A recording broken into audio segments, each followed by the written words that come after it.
So, pretty cool way to find out find out what sort of learner you are. So yesterday I did a little video on picking a muscle and doing 3 muscles in 3 days. So I'll give you the 3x3 rule. Today I'm going to just share with you how I do my, how I revise those muscles and which suits me best. So I'm going to give you an example. Take the one muscle, take the splenius. Say that day the splenius was the muscle that you had to revise.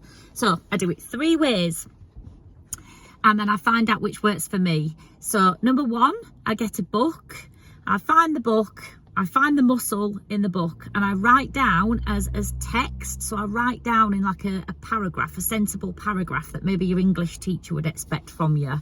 So I write down all about that muscle in a paragraph. That's number 1. Number 2, I take that information and I put it in a diagram. So this is what I do. So I hope this might help you. I take the information from the paragraph and I put it as a diagram, a labelled diagram. So no paragraphs, no long text boxes. It's just a labelled diagram about that muscle.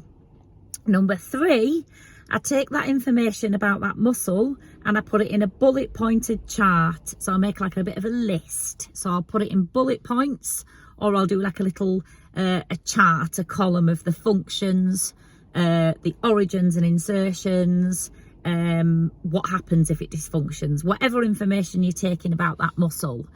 So the 3 rule comes again.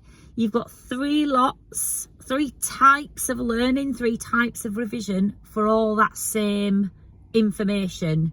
A text box, like your English teacher would expect, a labelled diagram saying pretty much the same thing, or a chart, a bullet pointed chart.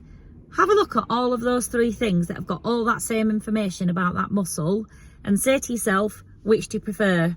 Which do you find it easier to look at and revise from? The labelled diagram, the proper paragraph, or the bullet points, the chart? That'll give you an idea about what type of learner you are. But the best thing about that, not also will you learn that, but you'll find you are now an expert on that said muscle.